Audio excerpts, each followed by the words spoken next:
Hello, and welcome to the Smut Show, a weekly podcast from your new internet book besties. We discuss all things spicy books and mix in a little bit of motherhood, life, self-care, and everything in between. So sit back, grab a beverage, and let's chat.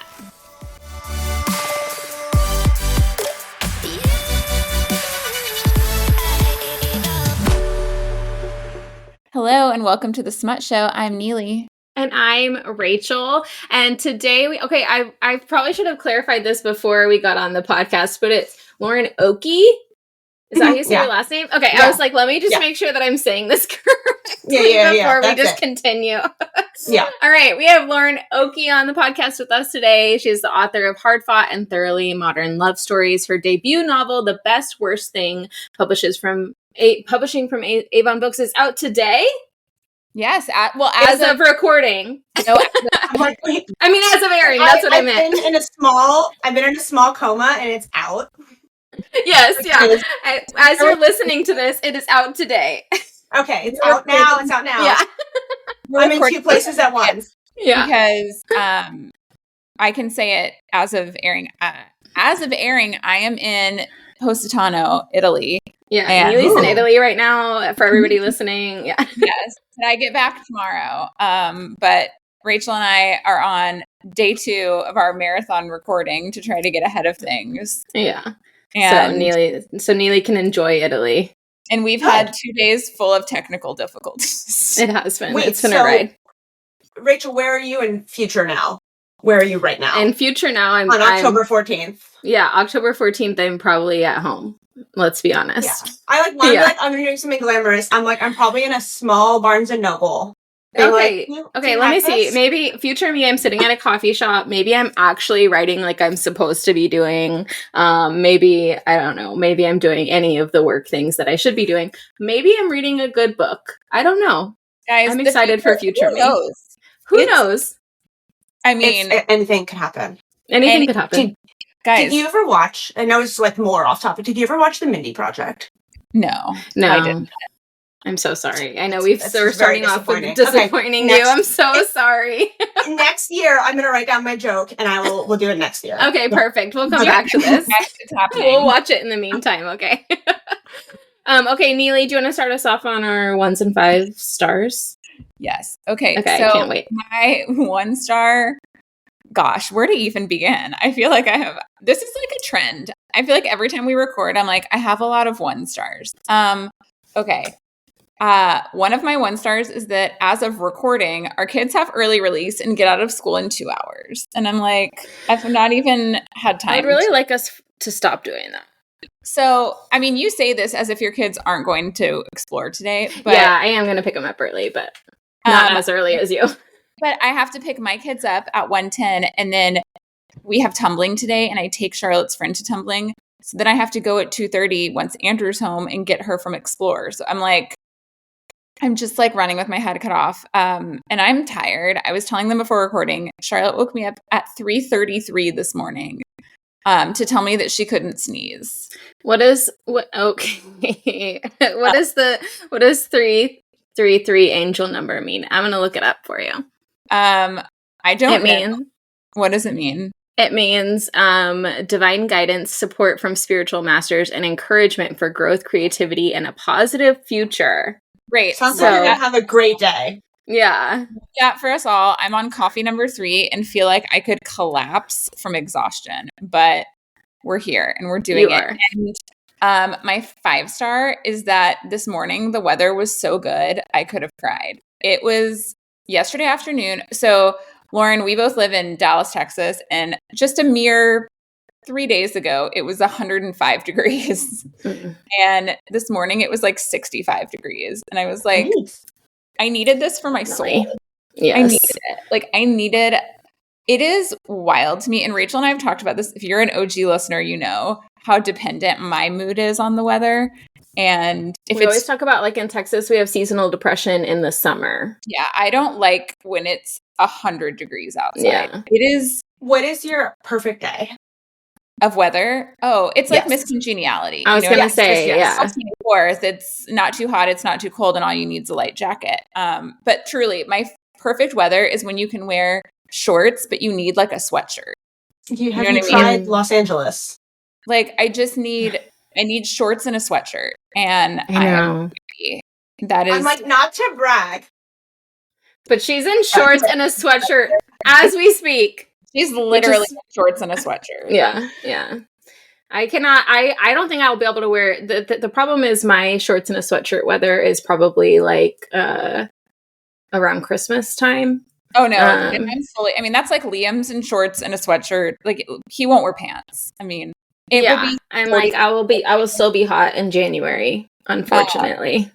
But yeah, I mean, my 5-star is just that even looking at the forecast, it doesn't look like it's really, knock on wood, getting above 85 again for the foreseeable future.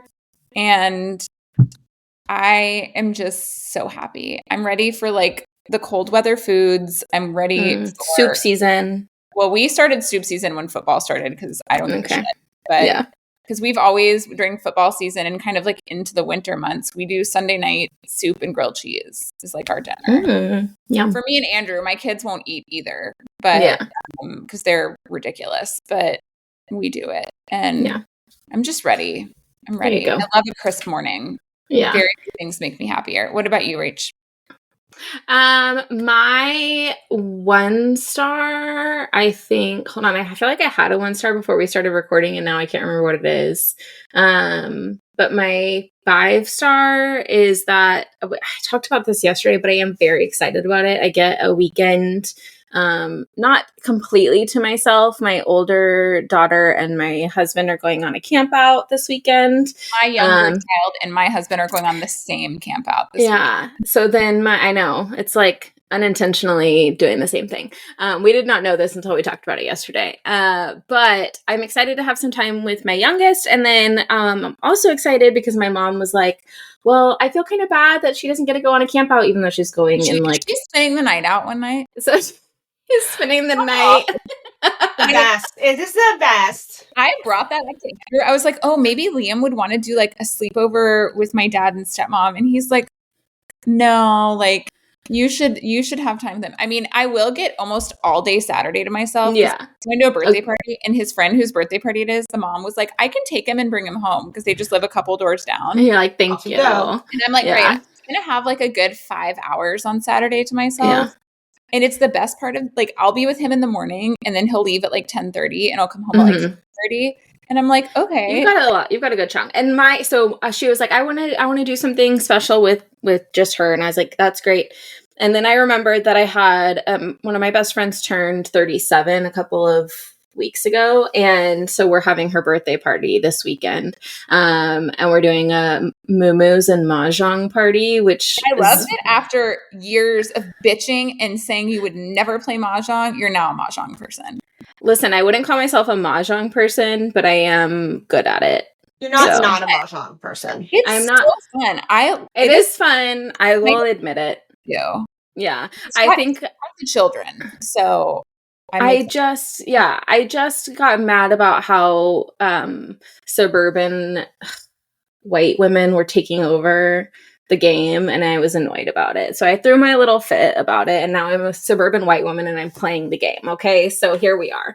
And so we're doing Moo-Moos and Mahjong, and I will be mad if I don't win at least one game, but it's going to be fun. And then I get the night to myself. I was like, I feel like it's going to be very weird. Are you going to clean your room first? That's like my favorite. Oh, wait, and like make the bed and like I just take all the trash and put it in the hallway, and then I'm like, it doesn't even it doesn't have to go all the way out. I have alone time this weekend, and our housekeepers come tomorrow. Nice. So my house. I don't either. I'm the housekeeper. So our housekeepers come tomorrow. And actually, usually it's my husband's the housekeeper, but here we are. Perfectly clean. And I'm going to order such a girl dinner for myself. I know. I'm kind of excited to I get to pick any dinner I want. I'm very excited. Okay, Lauren, what about you? 1s and 5s? We briefed on this, but okay, in the hours last night in which I should have been sleeping, like literally between the hours of 1 a.m. and 5 a.m., I managed to misplace both my top and bottom retainer and break my glasses. So did this all happen at the same time is what I'm wondering. Expensive night on the town for me. Around 1, I was like, I'm hungry. I'm going to make a peanut butter and jelly. And it was like the most expensive. It's like, I was like essentially in a small car accident. Yeah. So, well, not really. I mean, like in terms of like, I will have 8,000 fewer dollars, like because I chose to like go to McDonald's for an ice cream cone is how it feels. Yeah. And so that is, I guess, I'm an extremely busy person, but my side quest today is going to be like orthodontia and preparing my glasses. And the hard thing is, as soon as you go, you will find it. Like the retainer, you'll go get a new one, and then it's good to have a backup, but still. Yeah. And then my daughter has dentist at 3:30, so my day is like also compressed. And then we're getting ready for school today, and she's like, "Mom, do you get a prize when you go to the dentist?" And I was like, "Actually, no. Why should we stop that? Why not? Like anyway, so I feel like they could give to us. You know what I mean? Like they could do like a little under eye mask situation. They could do a lip mask after they like dry you out. Yes, genius. I love that branded lip balm. So we do get that. I get sunglasses that I don't want. Branded sunglasses. I'm like, I don't want these. Yeah. That's the dentist. My kids love for me, so you can save them. Okay, I'll send them to you. They love like at our neighborhood 4th of July parade when businesses like throw out sunglasses with like their business name on that. They're so happy. Like nobody loves branded sunglasses like my children love branded sunglasses. It's good to have passions. So so I think my one is whatever I did when I should have been sleeping, and I'm tired. And my 5-star is like more serious, and it's like, and I've been talking to some friends about that. Is like, okay, my book comes out in today / 2.5 weeks. And I just really expected to be like really anxious and full of fear and nervous and all of that stuff. And I definitely was in like August. So I was like, oh, it's just going to be this way forever. But it like passed. Like I went through this sort of like anticipatory, like, okay, like we are shifting to the part where I'm no longer in control, like of the process. And I was like, and I'm just going to feel ill, like indefinitely. But around like Labor Day weekend, whenever like, and it kind of aligned with like my cycle.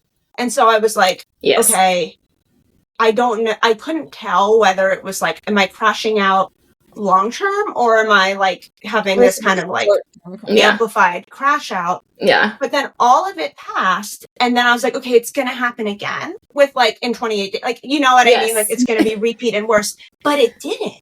Because it's like, like I had all these big feelings, and I like talked to friends, and I like talked to my husband, and I talked to my therapist, and I like got back on the spin, but but it's like, oh, I did this stuff, and now I'm just like, I did it. I mean, like whatever, we'll see how Lauren in the future is doing in whatever 20 days or 19 days. But right now, I'm just like, you did your best. Like, go have some fun. Like, this is it. This is the thing you wanted since you were a little girl. Like, do it. And it feels, I'm like an anxious person, so I'm just like. I did a lot over the past year. Like I got back in therapy. Like I straightened up some routines that weren't working. Like, I like worked on some stuff, like feeding myself regularly, even when I'm not hungry. Like there were things that I did like to support future me and the people in this house, like who rely on me, who don't care. Like that mommy wrote a book, right? Like, and I did them. And it's like, oh, it's paying off. Like I am more well than I expected. And it's just like making this whole experience so much. It's like, thank you, past Lauren. Yeah, like thank you. Or like also like thank you, past Lauren's husband, for being like, hey, you got to get your shit together because like we're not gonna fall apart in this house because your dream came true, which is like often what happens at like the gates of success. So I'm just like, I just feel good, which is not to say that I'm not being like a nut, because I am, but I am being a fraction of the nut that I think I would have been had I not like put in some work. So 5 stars for me. 5 stars for you, for sure. Snaps for you. I think that's such a good perspective. I think it's really difficult to do that. And it does take the, months of work leading up to it for that to be something that happens. I also think we don't talk enough about how much a woman's cycle impacts our, coming from like in a creative field, it really impacts the creativity, but I think also just like the productivity and like what we expect from women to be constantly on when like that's not how our bodies work. When we're essentially moons. We are moons. We are. I'm like, you don't like you. We can't always be a full moon. That's just not gonna happen. Can you for a second just talk about how hard women have it? I know it's hard. We have to do all the things, and then you throw like I am pretty sure I'm starting perimenopause. I don't know. Maybe not. Yeah. But why is it always something? Always. Right? It's always something. It's either your period or you're PMSing or trying to get pregnant or going through infertility, which we're going to get to. Or then it's oh, JK, now you're just closing up shop. And I'm yeah. I've got some book recs for you from my book club who they said that they've recently read. I don't know what they are off the top of my head, so I'll come back to me. Let's hear it. And then the future episode. But there's several women in my book club that have read these perimenopause.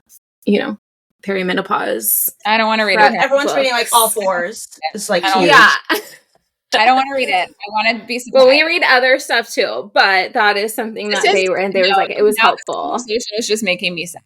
Okay, I'm sorry. Okay, reroute. What are we reading, Neely, or watching? I'm not, but I am in my seasonal rewatch of Gilmore Girls because basic fall. But I'm doing it different this time. Instead of watching the whole show, I'm just watching episodes I like. I love that. That is so what a gift to yourself. Yeah. I'm just why am I going to watch episodes that I don't want to watch? Life is short. So life is short. Anyway, it's funny though. Every time I watch Gilmore Girls, I feel like my opinions drastically change on the right guy for her, all of them. My conclusion so far is that as much as I love Jess, I don't think Jess was right for her. I think adult Jess was way too good for her. I think Jess post high school was too good for Rory. And Jess in high school was the guy that everyone dates in high school that's kind of a fuck up. So, but then he really surpassed her on his goodness. On his redemption arc. Yeah. And also can we talk about the fact that Rory has just kind of always been a cheater and been in she cheated on Dean with Jess. She cheated on Dean cheated on his wife with her. Yeah. And then when in the back year in the life, Logan is fully engaged to somebody and she's still sleeping. And I'm I think you're not good. And she's growing up is realizing that Rory Gilmore is the villain. She's the villain in that story. To be honest, Lorelai is an enabler of her villain arc. And I'm watching this show and I'm justice for Emily, because you know what? They're so fucking ungrateful to her. I love Emily Gilmore. I also think my mother and Emily Gilmore. I want a sideshow where Emily takes me to Paris. I will go. That if none of you want to hang out with her, I will go first class to Paris with Emily. And I will do whatever she says. Yeah. In the year in the life, Emily Gilmore has the best arc of anybody when she's just fuck this shit. I'm moving to Nantucket. I hate everybody. Yes. The DIR is stupid. And I'm Emily Gilmore is my favorite animal. I just watched the episode where she rips apart Logan's mom at that DAR event. Yes. And calls her a stupid hussy. And I'm this is how this isn't ranked as one of the greatest scenes in television history is beyond me, because she delivered that so well. And I, as a girl who ran in Dirty Dancing most weekends in high school, I mean, Kelly Bishop. Yeah. Anyway, she's an icon. She is. Lauren, are you reading and or watching anything? So I'm not watching. Okay. Oh, okay. My media consumption is very disappointing because I mostly have to consume media that I created right now because I'm working on 3 books. Oof. So it's which is so fun, but it's that's how the Are you doing this simultaneously? You're working on are you writing 3 at a time, or are you just in different parts of the process? Hopefully I don't have to redact this. I have another book coming out next summer. So it's supposed to be announced am I allowed October to say that? 1. I don't know. I mean, if you Googled it, you would find it. Okay, but great. It hasn't been announced yet. It's Googleable. So I think that's happening imminently. This week it's being officially announced, but that's coming out in June. And then I am working on a manuscript for my 3rd book. Because like this stuff happens like years in advance.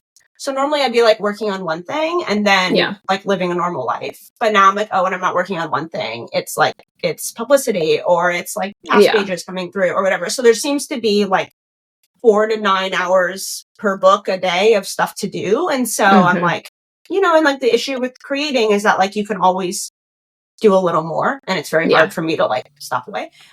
So TV has been limited because I'm mostly working at night. Yes. But my husband and I started watching the new season of Upload, which is, have you guys watched it? It's just like so silly. And you know when a show is like really dumb but written by super smart people? Yes. So you can like see the hand of like the subversion or whatever. So it's sort of like that where it's, I mean, it's Greg Daniels, who's The Office, but it's just. Is it on? I think it's on Amazon Prime. I don't know. I'm not the remote person. Everything someone is watching is on a streaming service at this point. Yes, it is on Amazon. Yes. It is very, very funny. It's like speculative. Like basically it's like there's like this AI world where you go after you die and like this Robbie Amell, who's like gorgeous and who's always my fan cast for Gabe in my book or whatever, it dies. And then he's there and he like falls in love with his handler, who's like a real person who like VR's in.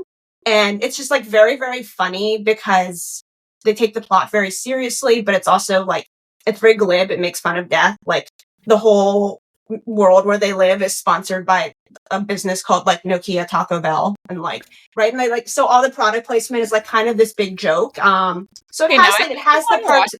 It's fun. Hilarious. And it's like it has romance, it's satire, it's kind of like The Good Place, like meets Parks and Rec, whatever. It's very, very silly. Like they play with death, like it's poignant. It's just like a really good time. And it's funny and it's nice. Like I think especially right now where I'm busy. To watch something that's like just like so fun. And like the actors and actresses in it like are just so committed to the bit. So I'm really enjoying that. I'm so excited about this. I'm sending it to my husband because he works in tech, and I'm like, I feel like he would really enjoy this. It's funny. It's funny. It's very Silicon Valley. Yes. Is it like similar type humor to Silicon Valley? Because he loved that. I'm trying to think of comedy. It has some of it. I would say it's like a little campier. Because. But they were both like redonkulous. If like, do you know what I mean? And like they're both in on the joke. Like you know. Yeah. So Andrew worked in Silicon Valley. He worked at Google, and so like when that show came out, he was like, we would sit there, and he was like, "This is like exactly what it's like." That's how I feel watching Abbott Elementary. Yeah, like I'm like, this is real. I mean, but truly, like, I feel like when nobody, okay, speaking of TV shows, the trailer for the next season of Nobody Wants This came out today. Oh, okay. I haven't seen it yet. I saw like a blip of it during my. Let me tell you how, like, to me, that show is perfect. I had it's so good. The season ended and I was like, they could have done nothing to make this better. That like, I am so obsessed with every character on that show. Yeah. There's one character I don't like. It's so, and because I know none of my husband's family listens to this, his parents are Andrew's parents. Like that is what Andrew's parents are. That's funny. And like they're going to tune in for this one as a small gift to you. And because like they have to watch the show too. Like we got to a minute. We got to 23. Yeah. Like we're like, we heard. Don't worry. They don't. I don't even think they know I have a podcast. But if you're listening, hi. Hi. Thanks for being here. Okay, but y'all know that the show, and Rachel, I might have said this to you. So it's the girl who like created it. It's based on her husband and her, and like their marriage. Yes. Also, like when she went to his family and was like, you know, I want to do this. Like, are y'all okay with it? They were like, just don't make us look poor. Like my favorite. That's hilarious. The whole thing. It's just, if people are listening and you haven't watched Nobody Wants This, like, just go watch it. Go watch it. It's like a hug in TV show form, and that's the only way I can explain it. There you go. You know what, Rachel? Maybe that's what I'll watch this weekend. Which is now very unsure what Neely's going to watch this weekend. She'll have to report back. We have so much freedom to watch something I want to watch that I like don't even know where to start. Yeah. Okay, I did read a book recently. Yay me. Yes. Well, no, we were talking yesterday and I realized I had forgotten because I don't keep track of my books anymore. And I forget frequently like what I have read, and I love not tracking my books. I actually think I might start tracking it that's another one of my 5 stars, is I started a non-screen hobby of a sketchbook / junk journal. And so maybe I'll start keeping track in my little junk sketchbook thing, because it is kind of hard. I'm like, what have I read? I don't remember. But we were talking yesterday, and Neely reminded me that I had just read, and now I'm going to forget which one it is, but it's the newest Elsie Silver, which is Wild Card, maybe? Oh, how was it? It was, yes, Wild Card. Elsie Silver can do no wrong, in my opinion. I just haven't read it yet. She is just is phenomenal and deserves all of the success that has come her way, because this book was so good. I loved it. It's an ex-boyfriend's dad, and I was really like, how are they gonna, like, I don't know how I'm gonna feel about this. That's not a trope that I usually go to, but I'm like, really, if I trust Elsie, okay, I trust her to do this well, and she did. It was so good. And it was, I think the difference was the ex-boyfriend's dad was 40, so he was young. He wasn't wait, okay, give me the whole, I want the whole family tree now. Okay, family was the tree. ex-boyfriend was 24. And so, okay, so high school dad. He had gotten this girl pregnant in high school, didn't know. And so he didn't even know he had a son until... That's a hot workaround. Yes, until later. And so basically they have this like meet cute that happens. The male main character and the female main character have this meet cute that happens, exchange phone numbers, and he doesn't know that he's a dad yet.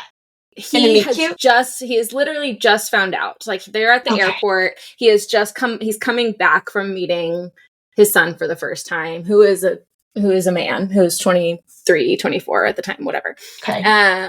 And so he's kind of like they meet at the airport. He's kind of in his feels. Their flight gets delayed. They end up spending this whole night together at the airport, just like, as you do, killing time at the airport. And so they exchange numbers at the end. He texts her a couple of times. She never responds. And so he's like, okay, I guess. Is it dual POV? It is dual POV. Yes. I was like, how do you have all this intel on what he wants? Listen, like, there can only be one way. Dig that. I've got so much dual POV, and then you're telling me the story. I'm like, how do you know about? How are you familiar with the inner workings of his brain? What possible narrative choice? Yeah, I have been going back and forth between either dual POV or not, and first person and third person, and I'm like, I don't even know who I am anymore. Yeah, I know, you're going all over the place. I think it's really interesting though. So then she goes and she's like a traveling yoga instructor. She goes and ends up being hot. Yeah, it's totally. And she goes, but she's like a curvy yoga instructor, which I love even more. And so she goes, she's doing yoga for like hired for this NHL team, and so she's doing yoga, and then the son ends up like asking her on a date several times. She finally goes, very casual. Then she's at his birthday party, the son's birthday party, and the dad shows up. The son involvement is coming later too. It's after. So so that's not okay. So they have not dated before. This is good plotting. I was like, I loved it. I thought it was so good. This is like a real world. Yes, I'm gonna read it on my. Okay, I'm not gonna give you any more, but that's where I'll stop. But and then it was hot. And then it's hot. It was phenomenal. Yeah. I loved it. The side characters are great. It's the small town that I love reading is so fun.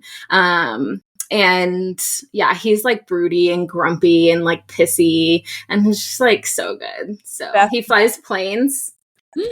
He's an aerial firefighter. And okay, I'm sorry. You just intermixed two things I didn't know I needed, which is fireman and pilot. We need to wrap now. Yeah. So if we need to get off, y'all can go start it right now. It was fireman and a pilot. Guys. Yeah. I know. And a man who's 40, which Neely and I can relate to. Lauren, I don't know how old you are. I'm but 37. And I, in my book, Logan is 39. And I remember I wrote the book when I started when I just turned 34. And I was like writing him. And I was like, what is the oldest I can possibly make him where I would like be able to understand his position? Because and then I'm going to make him 2 years older than that. And so I was like 39. And now I'm like almost his age, like, and the book's about to come out. Like, it just comes at you fast. But I am increasingly pleased to find that my taste in men, and like, obviously, like every year my husband gets older, I'm like, ugh. Yeah. Because like, I'm older. Do you know what I mean? Like, I don't want the version of him that I picked. I want this one. You know? I want the one like 10 years from now. Yeah. I saw a video of Joshua Jackson and Katie Holmes at the Dawson's Creek reunion the other night. And if you know, you know, my AIM screen name was Dawes Creek 14. Okay. I am a Dawson's Creek. I don't apologize for pasty. No, this tracks to me. I have loved Joshua Jackson since Mighty Ducks, then in Dawson's Creek. And that man just gets hotter and hotter and hotter. It's the little bit of the age. Brian has started getting some gray in his beard. He just turned 39, so and he's like, I know. I was like, you got some gray in your beard. I know. Joshua Jackson in his 40s. I'm like, because I watched The Affair on Showtime, which is a great show if you've never watched it, but it's like it's like you could not handle it, Rachel. But it's a very good show. But she was hot then, and that was like the 2014-ish. And I'm like, do you just like? Are you just always like Clooney? I think he's Clooney. Yeah. Clooney is, but you know who else is too? Is Paul Rudd, which we all know. Paul Rudd drinks the blood of children. Well, because he's finally starting to age. I'm like, okay. Yeah. Also, Andrew and I watched Clueless recently, and I'm like, I'm not into Paul Rudd and Clueless. Paul Rudd and Clueless was not that cute, but Paul Rudd, a little passive for me. Yeah. Then. Yeah. Like, it's just like, not the vibe in Clueless. Like, I'm more attracted to the skater guy, like stoner guy in Clueless, which like honestly tracks for high school me. So yeah, there you go. All right, should we get into the interview? Let's do it. Okay, Lauren, we always start with what's 30 your minute villain? Warm-up. We're ready. So, yeah, there we go. I know we're yappers. What is your villain origin story? So just how you can take this however you want. Honestly, you can start at birth if you feel like it. But how'd you get to where you are today? Well. There's like the 6-hour version. Yeah. The short version. And do you mean like creatively, vibe-wise? Any way you want anything. Yeah. Just like, why is my office purple? There's like, and it's all sort of interrelated. Whatever. Yeah. Pick the vibe. It's a choose your own adventure. We'll start with The Office because I think that gives a lot of information. The Office is purple because this is light my purple, space. like a lilac. Yeah. Right, I've got like, can you see it? I've got this cool, this cute little camera couch. That tracks me, so maybe we'll get see that cool has a lot of natural light. So it is a cool little tiger space. There's a neon. We can't see it. Fush's thing did hand directions. There's like a night. Okay, everyone's gonna get nauseous. This is like Blair Witch Project. I feel like I have vertigo at this point. Yeah. So anyway, the reason I think The Office is a good place to start is because I met my husband when I was 19. So my husband and I met at college in NYU. And so before I had met him, I would pass like the big anthropology windows in the Flatiron and be like, I'm going to have the girliest apartment, like just the most room. And then it's like, and then I meet, and then it's like, and then you meet this guy who's tall, who only wants to have sex with you. And like, you don't throw them back. You know what I mean? Yeah. So you keep them when they only want to have sex with you. You keep them. Yeah, that's a huge component. Yeah. And so he and I are, together forever. And so when we moved into this house, when I was 33 or something, it was kind of my first opportunity to make a space that was only mine. So it is my girly room. So it is purple. There's a neon sign in here. Like I have a little closet over here and I keep all of my nice stuff. So it's like handbags and date night clothes and jewelry and stuff are in here. And then like workout stuff is in my room. So it's like my bachelorette. It's my she shed. And it's also where I create. So it's a place that like I'm a messy person and I'm able to keep this space clean and my books are in here and like my manuscripts and like my crazy plot walls are in front of me. So this is a space that's only for me. And as someone who met their partner, as someone who met their partner really young, like it's such a special space for for me. And then creatively, I'm just like, I was always a storyteller. I was not a great student growing up. I have ADHD, like in the 90s, like the plan for that was like not the same as it is now, like the acceptance of neurodivergence and like IEPs and like whatever. And so it was very much like square peg round hole is how I felt in school. And like just kind of like the constant humiliation of being like, I can't sit still. I forget to take my meds. The nurse comes to the door. They're like giving you medication. It's like, I cannot, like, school's hard enough. And then there's like, there's homework. Like, I need to go make a puppet show. Like, I can't do more homework. You know what I mean? And it's like, so I was always like creating, but I was never creating the things the system wanted me to create. And so like the narrative I had is like, you're stupid, you're stupid, you're stupid, you're stupid. Because like, why, you know what I mean? Like I couldn't, I had to like, in middle school, I had to like go to the assistant principal's office and they would watch me read. Because I was at this like private school and I wasn't doing the reading. So like everyone else would play and they would like sit there and watch me read. And I was just like kind of so humiliated by my own like differentness, which is not a word, but I really want it to be. And then it's like, I don't know, at some point in high school, I'm like, wait, I don't think I'm stupid. I think there's been like some kind of misunderstanding. Like, and I had always been like a good writer, but it was just like not like for schoolwork, like for making stuff up, like for writing a poem for the stuff that you wanted to write about. Yeah, or like I would like make, like fake party invitations for my toys and like mess with the layout. And like, so I just kind of had this like big creative brain that knew exactly how it wanted things. But I didn't have like the button seat traditional study skills to like succeed. And like luckily, like medication, good parents, time, right? It's like, okay, I'm able to kind of get my stuff together in high school, at least like to some extent. Like I'm still underachieving, but I've got a chip on my shoulder and whatever. And things are getting done and the schoolwork, I guess, is getting more interesting. Or I just wanted to prove people wrong. So I'm like, I'm going to study just to F you.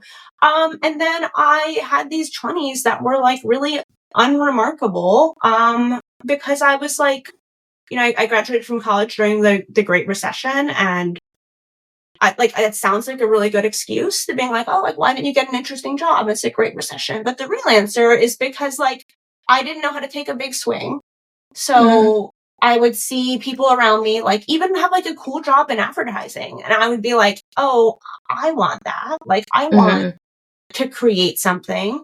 And yet like, I like would never do the work to make that happen for me. And I really, really felt like that for a long time. And so I had this career in hospitality. I was really interested in like in food, which I think is also storytelling in a way. It's all like production, right? Like it's like, oh, I want to create these experiences and I like things just so. And so I was really into that. But then like I started working in like corporate hospitality and I was really unhappy. And then I just like, I want a baby, I was like, that is maybe that's why I'm on this earth is like, and I had always been like, okay, I'll have a kid. Like I love my husband, I'll have a kid. I'll have 2 kids, whatever, of course. But like, I was never like baby. Right. And also I'm like, maybe I want to be a stay-at-home mom. Like maybe I want to have my kids and then I'll go into event planning, like whatever. And writing is just like not even a thing that's on the radar because it's scarce and it's impossible and I'm not a risk taker and big, amazing, scarce things don't happen to me. Like I'm a regular old person. Right. And I remember like sometimes at night I'd be like, oh, like you probably have a book in you and it's so sad or never exists. My brain's like, don't even think about it. Don't even think about it. Like just keep doing whatever it is you're doing. Just keep making your lasagna or whatever, and then I couldn't get pregnant. And that created like a really big problem for me because that was the plan. Like that was what I was going to do from 27 to 32 is be a mom. And I was going to punt on defining what personal success looked like for me by building a family. Or I was going to like intermingle the two and like almost use motherhood like armor. Like, oh, I never did the big dream, right? Which was always to write a book, but I have my family and I'm so happy. So just don't ask questions about why I didn't do the big thing, And then the problem is I couldn't get pregnant, you know? And so I was like 27. I got off the pill. I didn't get a period. Like, that was terrifying. Goes on for 6 months. Like, everything's fine. Everything is not fine. Do you know what I mean? Like, and I was like, it's not Everything fine. Moves like, it's so not slow. fine. I'm 27 years old. Like, where is my period? You know? And then like, okay, well, like, we're just going to do this like ovulation induction thing. And, like, I don't respond to that because my ovaries are like that of an 8-year-old girl. Like, they're completely shut down. Like, things are not working. And like, we don't know if it's PCOS or this other thing with your like hypothalamus. I'm like, my hypothalamus? Like, I should just roll over and get pregnant. Like, I'm so young. You know what I mean? And, so the injections don't work. So like, you need more. So I'm like 27 years old and they're like, you're going to do IVF. And I was like, but that's for old people. Like, you know what I mean? I'm like, what do you mean? Like, just, I don't know. I want like Clomid. Like, give me the $5 pill. I want twins. Listen, I did Clomid for many, many, many, many, many months. And the fact that Andrew's still married to me is a straight up miracle. Makes you crazy. It makes you so crazy. I remember my fertility doctor, she called it the divorce drug. I've never felt less. That is like saying something. Yeah. And this was after the fact when I was like, hey, this is making me insane. She's like, yeah, it can cause some mood swings. Some people joke and call it the divorce drug. And I'm like, it bonds to your estrogen receptors, right? I think so. There's a point where I was screaming at Andrew. Then I started crying and I'm like, I can hear myself. I don't know what's wrong with me. Yeah. Like, I was like, and that's the worst feeling. That shit. The hormonal rage is really terrifying. Yeah. It is. Yeah. Like, I think that's why when Charlotte is like she is sometimes, I don't lose my shit with her because I'm like, listen, I know, like, I will say to her, like, I know that you don't know why you're this upset. Yeah. Like, I relate to you. Yeah. To those big feelings. Yeah. Yeah. It's crazy. So anyway, nothing works. I do IVF. Like, the compress, like, in the interest of time, I do a lot of IVF. My IVF results, like, in healthy embryos, like, screened or whatever, healthy, like, whatever. I don't know. Just, like, in the interest of using one word. Like, the embryos they wish to transfer that should result in, like, a good live birth. Yeah. I miscarry them twice. And nobody ever looks inside my body because I had an ovulation problem. Right? So I came in with this one problem. So they were treating in ovulation. And so I, as a person who goes on Reddit, is like, if I have an ovulation problem, why am I not staying pregnant? And like, well, sometimes miscarriages can't be explained. And I was like, okay, but actually, no. Like, you should explain this one because it was $30,000. So like, I want you to. So I need you to explain this one. Yeah. And like, maybe at the end of the answer, it is, we can't explain it. Like, sometimes even when the chromosomes are set and like, even whatever, sometimes like human reproduction is not that great. Like, things do happen. Yeah. But I felt like it was not good enough. And I felt really gaslit by the medical community that like, they didn't have this sense of alarm of me being like, well, I'm 27. I got pregnant with an embryo. I was on hormonal support. Like, that baby should have been born. Like, even if there are circumstances under which like bad shit happens, like it was a red flag to me, and I felt crazy that it was not a red flag to my team. And then it happened again. So we did it again, all cash, transfer another healthy embryo. In a week, I'm bleeding again. Yeah. And they're still like, okay, this is strange. They still don't look inside my body after 2. I'm 27 years old, 2 in a row. September and February. It's like 8 or 9 years ago. So I go to a new doctor. And they do the saline ultrasound, which is like a $5 procedure that takes like 6 seconds. And she's like, you have a uterine septum.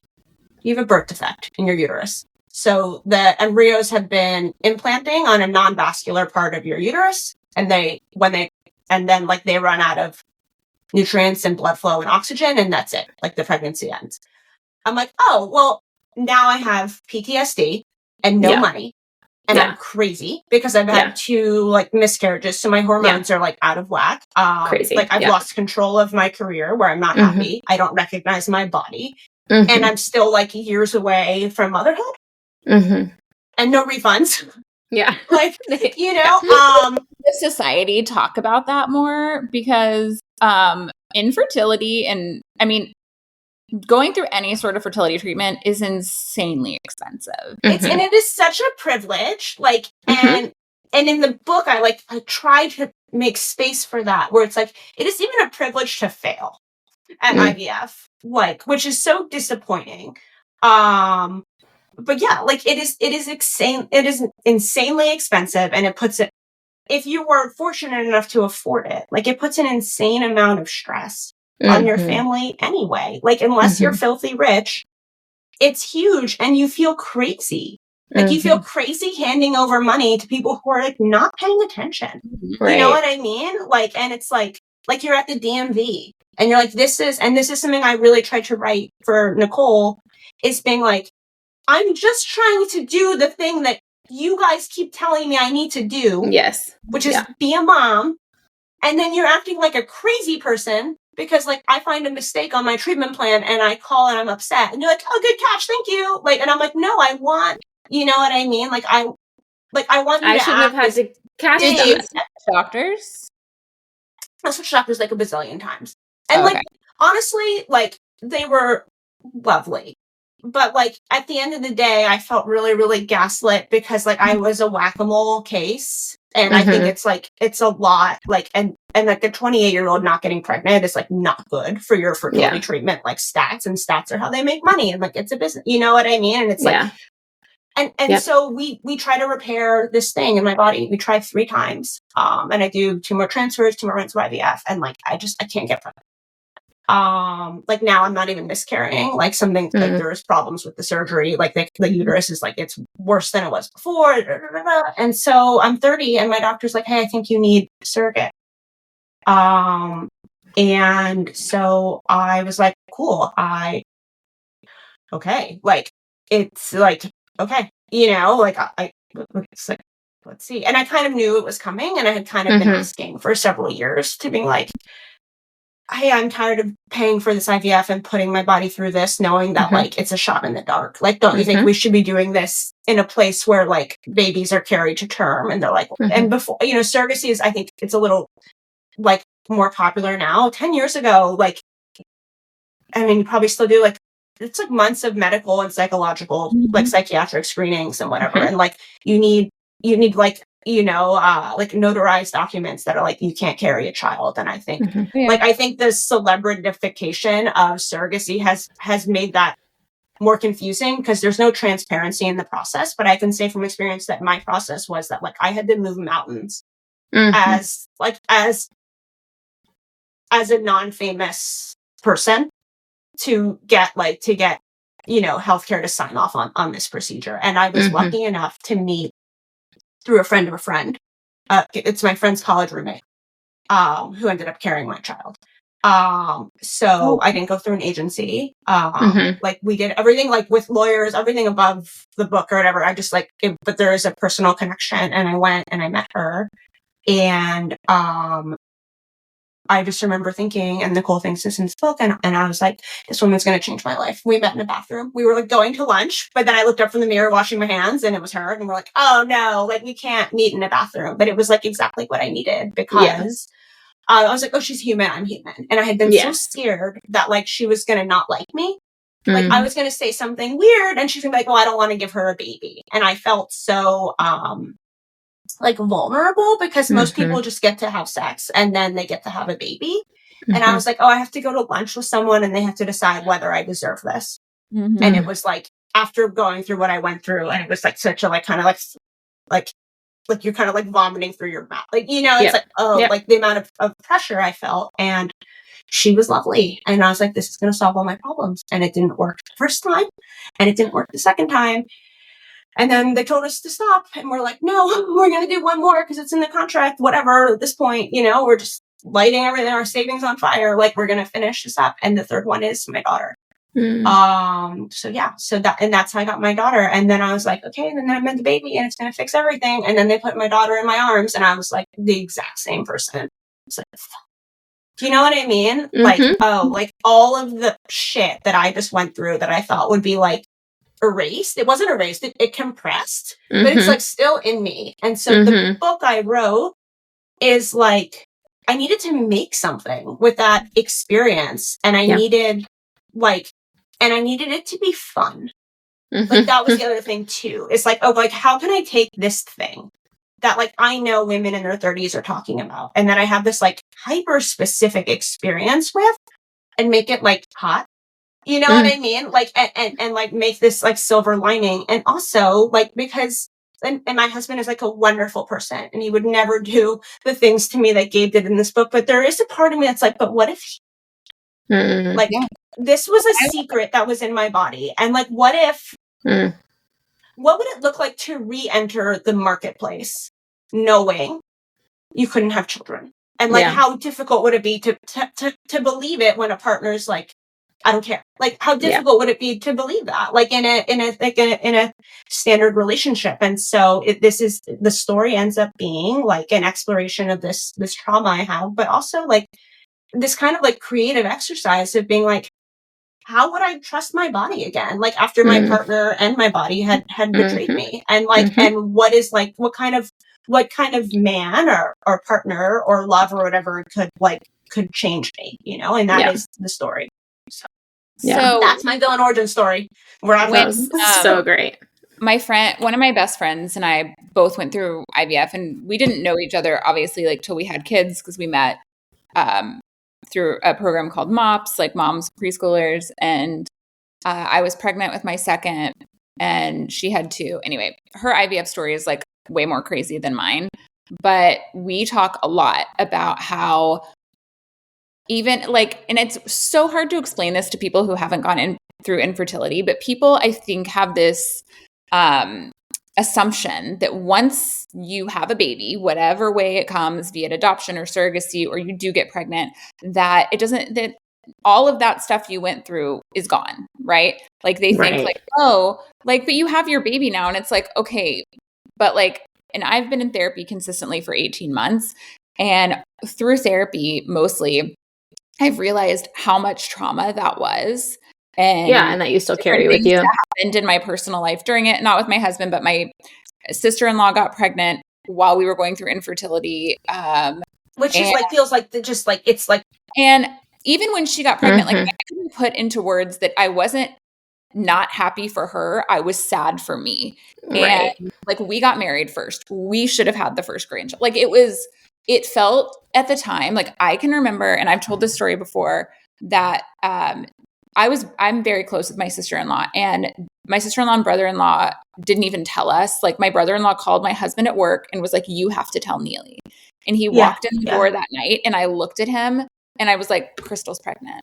Like, I just, it's not fun. And you know, like, people act like it's like telling you that someone died. Like, when you can't get pregnant and they have to tell you that news. I have friends who were very careful with their words, and there's not, like, I try to remind people, I'm like, there's not a good way to do this. No, there's not. Like, there's not a way that's going to make it hurt less. Yeah. Because I have this, I mean, I'm sure both of you have the same thing, where you have these vivid memories that stick out in your head of, like, specific people that you've heard.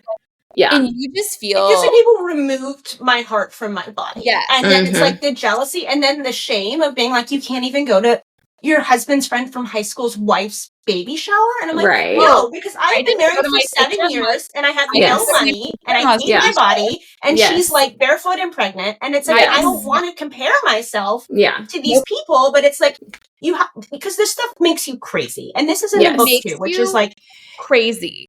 And you're, like, obsessed with getting pregnant, and you may have been like, I'll have a baby. Like, that's how you're on day one. And then by, like, day 100 of fertility treatment, you're, like, in the Facebook groups, like, eating the pineapple, you go like, through, peeing when on I everything. Going through it. So Rachel and I actually met in an infertility support group. That is how we met. Yeah. And then the people leave, and you're still there, and you're like, fuck you, fuck you, fuck you, fuck you. Okay, I like you. Like, let's side text. Fuck you. Yeah. We ended up being pregnant at the same time. And Liam and Lainey are, like, just 2 months apart. Accidentally 2 months apart. But I mean, Lainey still wasn't supposed to be born then. But you know. My first was born at 24 weeks, so she was born very early. But she gave me her own brand of PTSD. Right? So, like, I can enjoy this I was like, we had a really hard time getting pregnant with you, and this is what you do to me. How you reward us. This is how you treat us. And, like, I didn't realize too until I had Liam especially, and then Charlotte, and had more friends going through it, how rare it was that like we had 2 embryos. That's all we had. And both of them worked. Yeah. And I didn't know at the time that is like insane. That's like an insane stat, because I have friends who have implanted 10 embryos and cannot get pregnant. And like, and then there's like a weird compounded guilt with that I have, because of, it's like all of this to say that like the guilt and the fear and the, like all of the emotions don't just go away because you have said baby. Yeah. Right. Like that never goes away. And the fact that you channeled that into something so amazing, like when I read this book, and one of the things that I was drawn to about it is that I really, like, I'd read books that dealt with infertility, but never by somebody who had gone through it. And I think there's a big difference in like, listen, I've read books on it that are wonderful and that portray it perfectly. And you can tell that these people talked to a million friends and they did tons of research, but there's something very different reading it from somebody who lived it. And like, cause like, you have the whole profile to pick from. Like so very little details. Plus, like every woman's infertility journey is so different. I mean, look at the 3 of us. We have 3 completely different journeys with infertility. And it's such a interesting topic to me too, because when I was going through it, there was like nothing out there about it, right? Like people still in 2015, like we're not talking about this. Yeah. And I feel like that it's getting better. And like, obviously you've got, like books like yours that are coming out that are putting words to things that women have been experiencing for so long. But it's crazy. You think nobody goes through it. Like I remember feeling so alone in that journey. It's not hot. And so it's like, it kind of, as a result, it gets like wiped from, I mean, motherhood in general. And like, it's another reason why I was so pleased to write this book is I'm like, and we do see it in romance novels to some extent, and there's obvious reasons why we don't see it constantly, but I'm like, oh God, like you don't stop wanting someone to be obsessed with you because you're a mom. Like, you know what I mean? And it's like, oh, like to create this character who's like desperate to be a mother, and then also just like wants to get thrown against the wall by this guy from work. Because I'm like, women can take multitudes, and like, we do. It's confusing. Like, if you ever been to dinner with a drunk mom? Like, because she's Nicole. Like, it's like one of those things where it's like, she wants to like go on Target and pick out little outfits for her baby, and then she wants to go home and get railed. And like, it's not that complicated. So like, where is the rep for crazy women in their 30s? Like, where is it? So, and hopefully, like, this is, and I think there are some books out there, but it's like, oh, like, this is just everything you talk about at brunch. Like, but messier. Do you know what I mean? Like, this is the stuff that like I'm talking about with my peers, and it gets removed, I think, from a lot of like, you know what you're talking about? You're talking about like Elsie Silver, and you're like, oh, anything is good if it's done well. Like, well, literally, you know what I mean? It's like, oh, like if the setup works, like if the story works, then like let's go, like let's go and see. And so I think, you know, I think that's like that's kind of the fun. A TMI for our listeners, but maybe we just don't have a TMI. But I can remember after we had Charlotte, and like I was very like, we were very much like, even before we started trying to get pregnant, we knew we just wanted to. Like we weren't like, and even if Charlotte hadn't worked, I thought I was miscarrying her at one point, and that was my last embryo, and we were like, I was not going to do it again. Like that was I was done. And there's something to be said. Like, I feel like the whole time starting from infertility through having Charlotte, like sex was for a purpose, right? Like sex was not for enjoyment. It was sex for baby, and sex for baby is not fun sex. Like, and I don't know how to explain that to people who like magically get pregnant the first month of trying. Like, because when it's been a million months, first month's hot, and then it's panic, and then it's been a million months, and then you're laying there with your ass in the air trying to do anything to get pregnant. When you're doing stuff like Clomid and a trigger shot, it's like you have this 36-hour period to have sex. It's like, don't care if you have a migraine. Don't care if you don't feel like it and you're not in the mood. You do it. And or it was don't have sex the day before. Like the rules, right? The rules. Yeah. And it's just, so when we had Charlotte and we were done, and I was like, sex can be fun again. Like it's like, and it's like you almost become a different person because you're like, oh, I don't think TMI. I think this is like the highlight of the episode, to be like, hey, yeah, your body belongs to you. But people don't have these conversations because for so many years, and then it's like I did not breastfeed, but it's like very different than if you spend like years and years, like when you get your body back, right? When your body is yours again, it is just, and it's a different body. Okay. And I don't care if you did surrogacy or like, once you've gone through any amount of fertility, your body is a different body. And you know, like there are times still, and Rachel and I've talked about body image. I will look at my body and be like, I hate this, or I hate this. And it's like, it's a different body, but this body is strong and it's done a lot of cool shit. And I think the great thing about too, like getting your body back is that for me, and I think Neely was kind of like going this way, but for me, it was a relearning how to love my body, right? And then getting to experience that with somebody who also loved my body. You know, I was like, oh, this is like, you like this, how it is? Like I'm like, I think I need a breast lift. And Brian's like, no, you don't. And I'm like, learning to love the body that let you down. Right. Like, yes. And it's huge. Yeah. It's huge. And also this body that's failed you, and so that you feel like has failed you in so many ways, where it's not like you have a way for it not to be failing you. You know what I mean? I'll probably feel this too. And like, it's so much easier when you're at this point to look back and be like, I'm glad I went through that because I wouldn't have this baby. Like I wouldn't have these children. And that's, you know, it's hindsight, right? Like it's so easy to look backwards and be like, oh, the shit I went through was worth it because I have you. And at the time, it feels like I would rather have you and not have gone through all the shit. I would have loved the other babies. You know, I would have loved all the versions of my life. You know, right? Like I can remember Andrew was like, "Don't go off birth control before our honeymoon because like you'll probably immediately get pregnant." And we laugh all the time about that because I'm like, yes.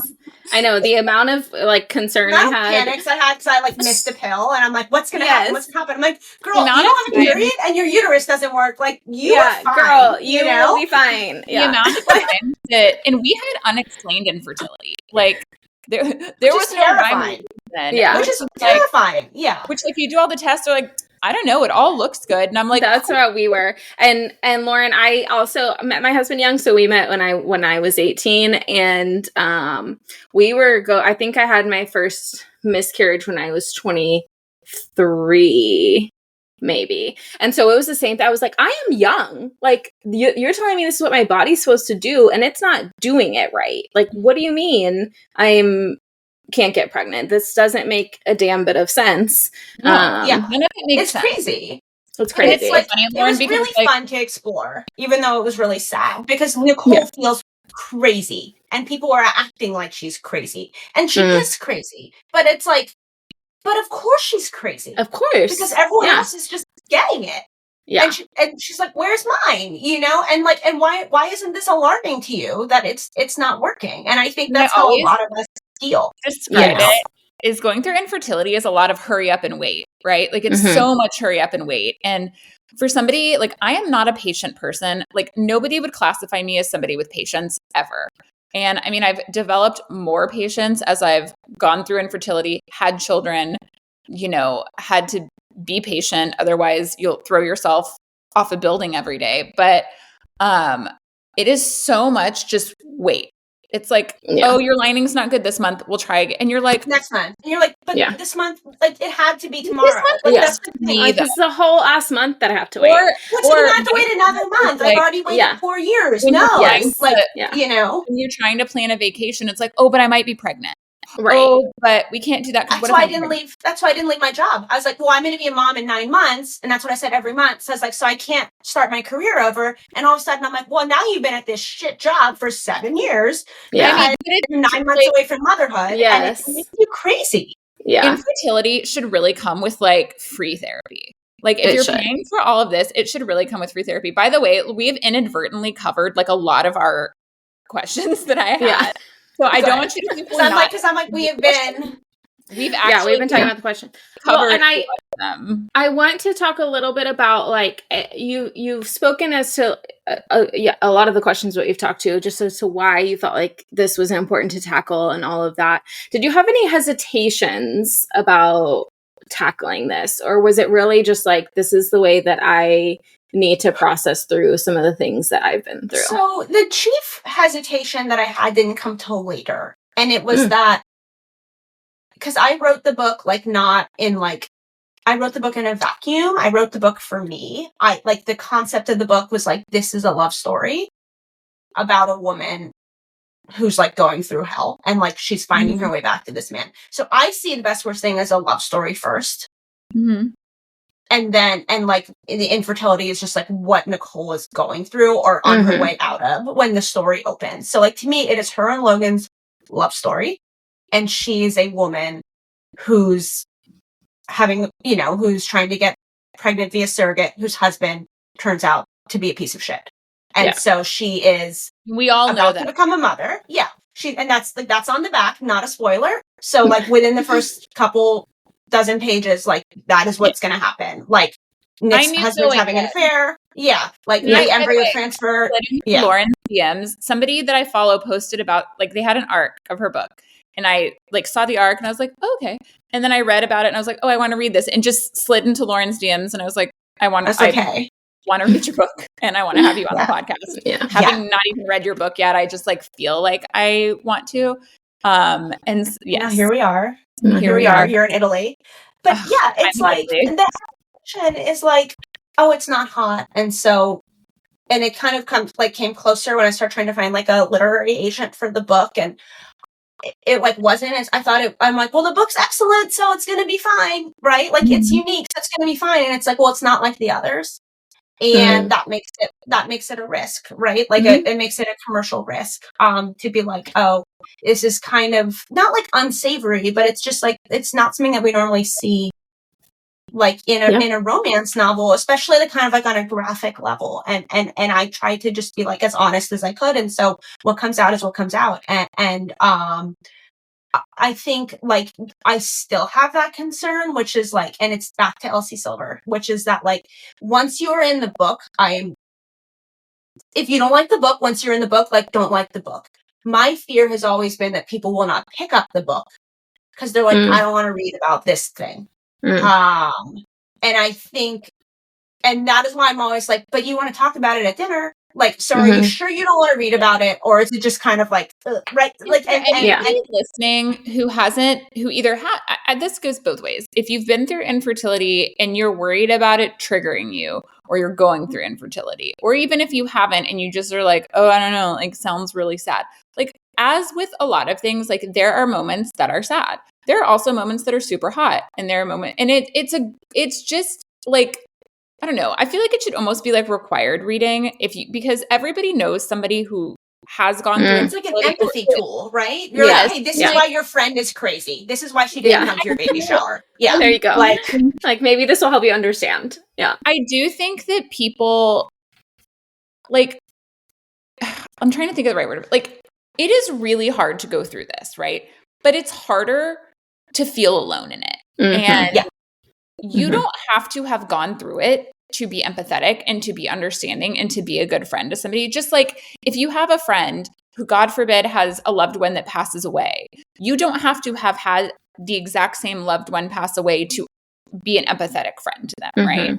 And I think people, you know, infertility is tricky because it's like if somebody dies, you like bring food, right? You bring food or you bring a plant or you show up at a funeral. With infertility, people are like, I don't know how to help you. And it's like, just be there. Like, that's it. Like, and I think, but don't isolate yourself from them because you don't know how to be there. Because like the hardest part is feeling alone. Like hands down, the hardest part of it, other than, you know, your body rejecting what you want it to do, it's being alone in it is fucking hard. And it's like, my parents were like, I don't know how to help. Like, I don't know what you need. Like, you know, Andrew's family is like, why are you not at the baby shower? That's so rude. And I'm like, you do not understand. Because I will cry and it will be worse. Yeah. Because I'm like, you do not want me at the baby shower, okay? This isn't about, I was like, because I don't want to make it about me. Yeah. And I was like, because this should be a special time for her. And it's like going to feel like somebody is slowly slicing me with razor blades if I'm there. Yeah. So, but like Lauren, I said, be required reading. So we talk kind of along the same lines. We talk a lot about book to TV or movie adaptations, and ones we like, ones we wish had been done differently, etc. Do you think that you would ever, first of all, would you ever want The Best Worst Thing adapted? Yes. I know. I feel like that's an obvious yes. But would you want it to be... it's so private. I'll keep it to myself. I don't know. But would you want it to be a TV show or a movie? So I think it's a TV show. I think there's not enough to... I think it's... So I always, when I think about perfect adaptations, I often think about Sally Rooney Normal People. Because... It's one of Neely's favorites. Because I think the 10-episode Normal People is so good. Yeah. And it is so raw, and it matches the book really nicely. So I'm very excited for Yulene's adaptation of People We Meet on Vacation. I cannot. So excited. But there are going to be things that had to go. Yes. To get the story into 100 minutes. And I understand that. And I think probably it's going to be done well. In this particular book, the one I happen to write, I think that that it is even the dual timeline stuff, when we get to go back in time and see Nicole at 28 or whatever, and the way she interacts with Logan before she decides to have this baby with her husband or whatever, the build of that and the way that ultimately intersects with the demise of her marriage and the things that she learns about her body are that is the book. Right? Where that it is the title of the book, it is all of these things coming together to create this sort of best worst thing, this perfect storm that uproots her life and pushes her in this direction that she never had the balls to go in, had her husband not set it all on fire for her, right? Mm-hmm. And I think this chain of events, this invisible string that brings her to him and to this new adventure, is so dependent on these tiny little moments. And while I would take a movie, I feel like the story is better when we sit with them as characters, right? Mm-hmm. They're so they are such a slow burn. Jim and Pam is better because it takes longer. Do you know what I mean? Mm-hmm. And I think that the story is there because I think if you took the romance out of this book, there's still a story to be told. Mm-hmm. It's just not the one that I want to read or write. And we kind of have two things going on. And there's a big cast. She's got 3 women in her life who play huge parts in her arc, and she's got this shit with her husband and they got to yell at each other. And I don't want to cut any of those. People screaming at each other is my passion. Mm-hmm. We talk about adaptations a lot. We've done several episodes on adaptations and we talk about it with every author we have on. And Rachel and I are at least me, I think the best adaptations I've seen have been TV.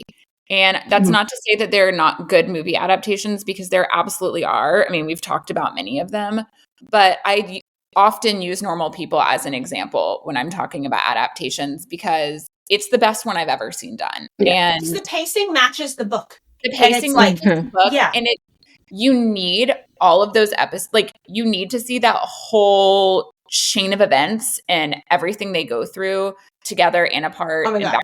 But also, sometimes you just need to watch episode 2 where they just bang the whole time. Sometimes you just need the end of episode the 3. montage, and they're in the car in Ireland, and you're this is... Maybe that's what I'll watch this weekend. That is maybe. Yeah. Who knows? Just that episode.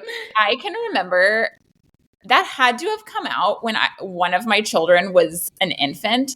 Because I can vividly remember watching it on my phone feeding a baby. I vividly remember doing this. And or you can watch the end of episode 3 if you want to have a good cry, where he calls her after the Debs when he's a little bit drunk and he cries on her voicemail. That's also a solid one to watch. It is, listen, Rachel, you could not handle Normal excellent. People. It's just excellent. And she's so excellent. Yeah. Rachel's not well with sad things. Yeah. I would be fine. It would be fine. Yeah. I feel that. There's definitely some book throwing for me with Normal People. Yeah, with Normal People. And God, the show is, to me, the show is better than the book. 100%. Oh, okay. So I read. Lauren's okay. That's a hot take. I feel like they are together. You read the book and then the show is the gift you get for reading the book. That is my professional. I read the book so long before I watched the show. And I never read it. but I have watched the show like probably 7 times at this point because it's like comfort to me, even though that's like very sick and twisted because it's like a lot. It's not like Gilmore Girls, okay, or Friends. It's a different kind of comfort, all right? Yeah, it's not like a safe. Sally Rooney is not a romance novelist. No. Like, you are not safe in her books, but she can write a soulmate. Like, she does. Yeah, and the dialogue in that book, like the way they are connected, is so gorgeous. So yeah. Sally Rooney, if you're watching, Sally, we would love to have sorry, Sally. if you're listening, Sally, slide into my DMs. What is advice do you have for aspiring authors? I think that you need to be honest. I think it is, and this is like not tooting my own horn, these are the facts. It is nearly impossible to sell a book right now. Like, everyone is struggling to sell books, including successful authors. The market is inundated with talent.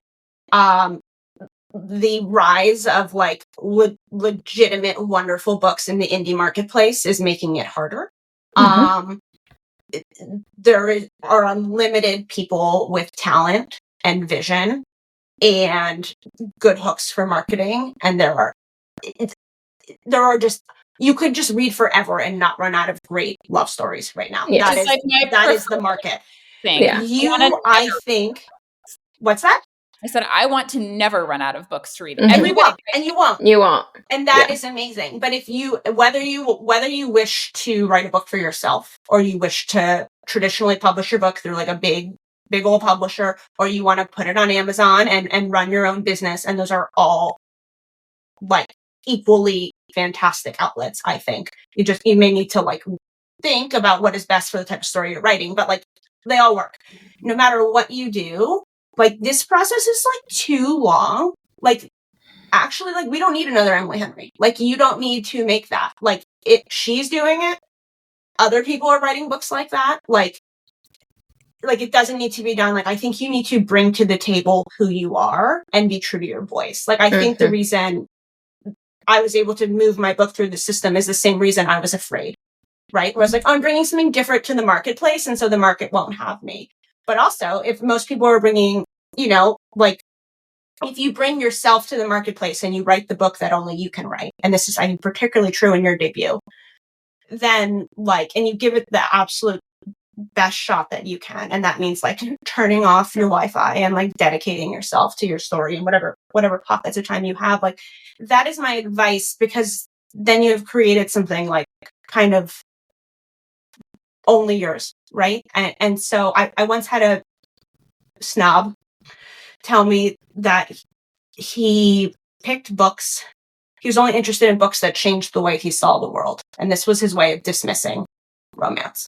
He wants to learn something new about the world through a book. And you can't do that in romance. Which can only be done through literary fiction. Right. And I was just like, well, fuck you. Watch me. Yeah. Like, watch me tell a love story that changes the way you see the world, you know? And so now, like, that is, and I think that if you are true to like yourself and you're over the age of 30, this is huge, because this requires like life experience. Something has happened to you that has changed the way you saw the world. And if you're comfortable, that is a good place to start. Yeah. Right. Like leveraging the thing, which is like, oh, like when I made peace with my body, and I'm not done. I got a dead mom. Yeah. You know, I stopped drinking. I got a whole closet of skeletons. You sort of got it. Like, I got at least, and it's like this is Lauren's trauma. She's not even. I told my editor on my call, I was like, I got at least 4 big ones. Yeah, and I'm like, and I'm only 35. Trauma. Yeah. And it's like using that stuff to your advantage. And if you're not comfortable, you're not comfortable. Or use it. And I think there's so many ways to do that too, because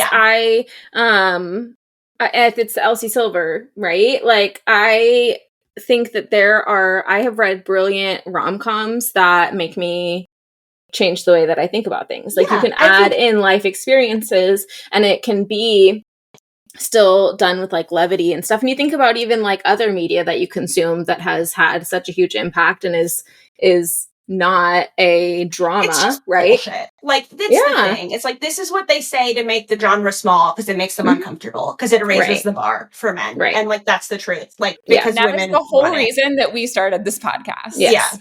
Essentially is that we want a place where women can be lifted up and not made to feel shameful for the types of books they read or the types of books they write or any of the content they consume, because you learn something from every experience and every TV show you watch, every TikTok you watch, everything. You are constantly learning. And it doesn't, I feel like we talked about this with Emily Giffen when we had her on, where it's like chick lit was like this whole, there was like a big chick lit movement in the early 2000s. And it's like, that name alone is so degrading that it's stupid. Like, you start to take it back, right? Which is like why we call the podcast Welcome to the Smut Show, where people will be like, oh, that's smut. And we're like, yes. No, let's take that name back. Yeah.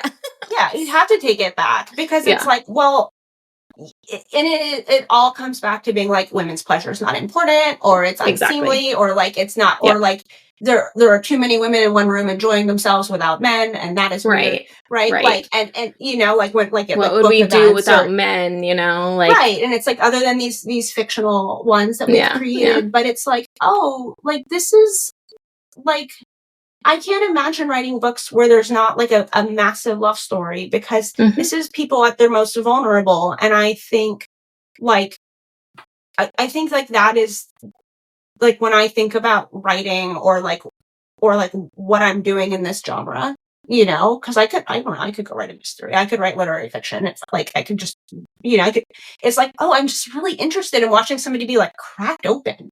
And like, why wouldn't I do that? Like, through love. Do you know what I mean? And like, why wouldn't I them do being it loved in that. Yeah, for sure. So. Okay, the last question we always ask anybody that comes on the podcast is, what is a have to read book that you are always telling people about? Okay, so I've got a few. That's fine. You can give us multiple. Okay, Virginia Black's August Lane is so good. So okay, yeah, I'm reading that right now, and she's a remarkable writer. And she's writing like a gritty, complicated romance, and I just welcome all of them. Like, I hope it floods the market. I hope that gritty, flawed romances are the new like paranormal romance. Like, you know what I mean? Like, let's go. The new romantasy is bad people. There you go. Let's do it. Hard women, you know what I mean? Flawed men. Yeah. Great. Katie Naiman is a great friend of mine, and I will suggest You Between the Lines to anyone who listens. It is a love story about like two like rival people in an MFA program, and they're writing poems at each other. And she is a MFA. She's an MFA in poetry, so the poetry is excellent. And it's like being used to like flirt, and she is funny and she is talented, and I think the Rachel and I are both like, hold on, adding. Well, I feel like I've seen this. Time.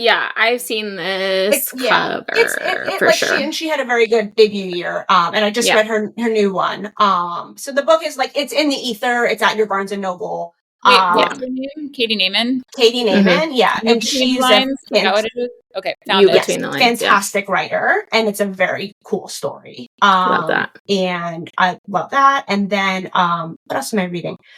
I'm really excited. I haven't read it yet, but like the arc I'm most excited for is I went to dinner with this woman, Natalie. She's like an LA author, and I'm in LA, and there's a lot of writers here, and I try once a month to make plans with someone and go meet them and like make the property taxes that I pay in this town make sense by like having peers. And I went to dinner with Natalie, and she sold her book, which is like a very messy, speculative romance called now I don't remember, Every Version of You. And she was like a Reese's Lit Up finalist and like Reese Witherspoon's little like incubator program. And it's a mess of a book, and I'm getting a physical arc of it from her at my book launch. She's going to do one for me, and I'm super, super excited. The book is like very splashy deal, like sold all over the world. And she is just like a delightful, like human. Like when I met her, and I was like, I went all ready to be jealous because like there's still like the corporate girl in me from my 20s who's like, F anyone who's had more success than I have. And I met her and she was just a fantastic person and so interesting. And we talked about craft for like 3 hours. And I cannot wait to read her book. And I think people should be reading it. So those are my 3. So that arc is on NetGalley. So you can shoot your shot. Her name is Natalie Messier. And that's where I'm reading. I love it. And I'm reading, and yeah, those are my big 3, I think. Those are your big 3. I love it so much. Well, I love that. I just literally ordered one with 1 click on Amazon. Yeah, there you go. Note of the others. Okay, so our last thing we do is we do kind of like a rapid fire this or that. It's just 4 little questions. We're going to give you an either or and just boom, first answer. Are you ready? Mm-hmm. All right. I'm ready. Rachel, do you want to start? Just say a word. Oh, no. So we'll tell you. We'll tell you, and then you tell us which one. So I'm going to give you 2 options. Okay. Okay, so beach or mountains? Mountains? Surprise myself. Live in a beach town. You're like, wow. Maybe I'm just tired. Yeah. Wine. Okay, I'm a non-drinker. Diet Coke. Diet Coke, that's a perfect totally answer. Fine. Yeah. Thank you. You're like, no, you have to drink. You don't. My husband's sober. We stand some Diet Coke around this house, or like a non-alcoholic beer. We call it near beer. Yeah. We do that. Okay. Planning out a vacation or like a spontaneous surprise trip. Okay. Spontaneous surprise trip, but 1 city. Okay. Which city is it going to be? That way you can be slow. Yeah. If you had to pick 1 city right now, what would it be? Where would you go? Right now, I feel what is it? October, September? God, I kind of want to go to New York, which is not interesting in this free hypothetical trip. But I'm just like, let's go to New York. Let's do it. So, okay, that works. We'll allow it. All right, and the last one we always do is a pick your praise. So she's like, I'm ready. Good girl or look at me? I think look at me, because if like my husband good girled me in bed, I would just. So, okay, you have like, talked about this.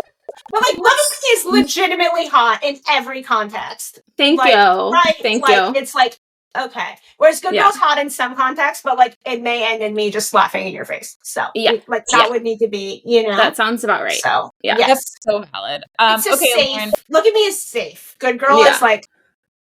Depends. A risk. Depends. Yeah, a risk, which is hot. We love a man who takes risks. We do. Okay, Lauren, whore yourself out. Where can people find you? Online or in general? No, online would be preferable. Here's my location. Yeah, I would rather you tell us online. I'm chronically online on Instagram at Lauren Okie author. And hopefully my book is in your bookstore. And if it's not, you can request it. You can. You can ask them it online. So that is where I am not hard to find.